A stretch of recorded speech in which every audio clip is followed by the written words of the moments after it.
السلام علیکم، welcome to my channel Urdu centre voice. تمام ویڈیو اپڈیٹس کے لیے اردو سینٹر وائس کو سبسکرائب کر کے بیل نوٹیفیکیشن کو آن کر دیں۔ تو آئیے سنتے ہیں آج کی ویڈیو میں ایک رپورٹر کی زندگی پر بیتی سچی اور ناقابل یقین کہانی، اسی کی زبانی۔ میرا تعلق ایک پرائیویٹ چینل سے ہے۔ میرے سپرد چینل کے لیے ڈرونی سٹوریز اور مختلف پراسرار عمارتوں کے بارے میں فیچر رپورٹس تیار کرنا ہے۔ کام کرنے کا میرا انداز دوسروں سے ذرا مختلف ہے۔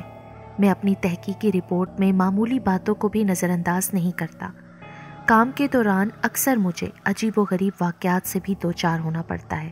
بعض اوقات موت میرے بہت قریب سے گزرتی ہے۔ مجھے اچھی طرح یاد ہے جب میں نے اپنے کیریئر کی پہلی تحقیقی رپورٹ بنائی تھی، جو ایک پراسرار عمارت کے بارے میں تھی۔ اس وقت میرے ساتھ ایک عجیب واقعہ پیش آیا تھا۔ کیمرہ مین میرے ساتھ تھا۔ میں بالکونی میں کھڑا باہر کی طرف دیکھ رہا تھا کہ اچانک مجھے محسوس ہوا کہ کوئی جانور میرے پاؤں پر اپنی زبان پھیر رہا ہے۔ میں حیرت سے پاؤں کو دیکھنے لگا۔ وہاں کچھ بھی نہیں تھا۔ اس وقت میرا ڈر جانا فطری تھا۔ کیا ہوا؟ آپ گھبرا کیوں رہے ہیں؟ کیمرہ مین ندیم نے پوچھا۔ یہاں تمہیں کچھ نظر آ رہا ہے کیا؟ نہیں سر، یہاں تو کچھ بھی نہیں ہے، لیکن مجھے ایسا محسوس ہو رہا ہے کہ جیسے یہاں کچھ ہے۔ اچانک میرا جسم ہوا میں جھولتا ہوا محسوس ہوا اور میں بالکونی سے اڑتا ہوا فضا میں اوپر جاتا چلا گیا۔ ندیم بھی یہ منظر دیکھ کر خوفزدہ ہو گیا، لیکن اس نے اپنے خوف پر قابو رکھتے ہوئے یہ منظر کیمرے میں فلم بند کر لیا۔ پھر مجھے ایک جھٹکا لگا اور میں کلابازیاں کھاتا ہوا تیزی سے زمین کی طرف گرنے لگا۔ موت لمحہ بلمحہ میرے قریب آ رہی تھی کہ اچانک زمین پر گرنے سے پہلے میرے ہاتھ میں بالکونی کی گرل کا پائپ آ گیا۔ میں نے اس گرل کو مضبوطی سے تھام لیا اور میری جان بچ گئی۔ ندیم یہ منظر دیکھ کر بہت خوفزدہ ہو گیا تھا۔ اس نے میرے گرنے کا شاٹ مکمل کیا اور پھر پھرتی سے نیچے آ گیا۔ میرے بالکونی سے فضا میں معلق ہونے اور زمین پر گرنے کا منظر جب آن ایئر گیا تو مجھے خوب داد ملی۔ اپنی تعریف لوگوں کے منہ سے سن کر میرا دل خوشی سے باغ باغ ہو گیا اور دل میں مزید کچھ کر دکھانے کی خواہش ہلچل مچانے لگی۔ ایک بار کسی گاؤں میں ہم پراسرار حویلی کی تحقیقی رپورٹ تیار کر رہے تھے کہ ہماری گاڑی چلتے چلتے رک گئی۔ انجن گرم ہو گیا تھا، ریڈیٹر میں پانی نہیں تھا اور ہمارے پاس پانی کا انتظام بھی نہیں تھا۔ میں نے بہادری کا مظاہرہ کرتے ہوئے خالی گیلن اٹھایا اور پانی کے لیے قریب کے جنگل میں نکل گیا۔ رات کا وقت تھا۔ میں بے خوفی سے آگے بڑھ رہا تھا۔ ایک جگہ تالاب نظر آیا۔ جیسے ہی میں تالاب کے قریب گیا تو مجھے لگا جیسے وہاں کوئی ہے۔ سوکھے پتوں پر کسی کے چلنے کی آواز صاف سنائی دے رہی تھی۔ ندیم، تم مجھے ڈرانے کی کوشش کر رہے ہو نا؟ لیکن میں ڈرنے والوں میں سے نہیں۔ ندیم نے میری بات کا کوئی جواب نہیں دیا۔ مسلسل سوکھے پتوں پر کسی کے چلنے کی آواز تھی۔ میں نے گیلن پانی سے بھر لیا۔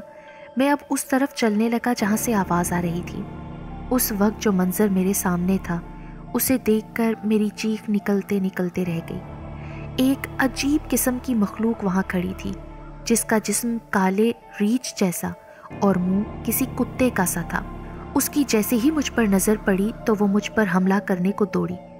ہم دونوں کے درمیان فاصلہ زیادہ تھا، اس لیے مجھے بھاگنے کا موقع مل گیا۔ کچھ دور تک اس مخلوق نے میرا پیچھا کیا، لیکن پھر وہ واپس لوٹ گئی۔ اس کے جانے پر میں نے اللہ کا شکر ادا کیا کہ جان بچ گئی، ورنہ اس مخلوق کے چنگل میں پھنس جاتا تو آج یہ کہانی سنانے کے لیے زندہ نہ ہوتا۔ جب میں نے گاڑی میں آ کر اپنے ساتھیوں کو اس مخلوق کے بارے میں بتایا تو وہ میرا مذاق اڑانے لگے۔ ان کا خیال تھا کہ میں مذاق کر رہا ہوں، لیکن اب میں انہیں کیسے بتاتا کہ یہ حقیقت ہے۔ بچپن میں بھی میں خود کو بہت بہادر سمجھتا تھا۔ جبکہ ہم کرائے کے نئے مکان میں منتقل ہوئے تو وہ مکان پہلے والے مکان سے بہت بڑا تھا۔ اس میں کئی کمرے تھے، چھت بھی بہت بڑی تھی۔ گرمی کے دنوں میں چھت پر سویا جا سکتا تھا۔ اس گھر کے بارے میں مشہور تھا کہ یہ گھر آسیبی ہے، جو کوئی بھی کرائے دار آتا ہے تو 1 ماہ سے زیادہ اس میں نہیں ٹکتا۔ اس گھر میں واقعی آسیب تھا۔ وہ کسی کو پریشان نہیں کرتا تھا۔ اکثر گھر والوں کو بالکونی، باورچی خانہ اور چھت پر ایک کالا سا سایہ نظر آتا تھا جس کا سر نہیں تھا۔ میرے بہن بھائی اس کا ذکر کرتے ہوئے خوفزدہ ہوتے تو مجھے اچھا نہیں لگتا تھا۔ ایک دن میں غصے میں آ گیا اور ان سے بولا، کسی دن مجھے وہ سرکٹا نظر آنے دو، پھر میں اس کو بتاتا ہوں۔ تم اس کو کیا بتاؤ گے؟ میری بہن نے کہا۔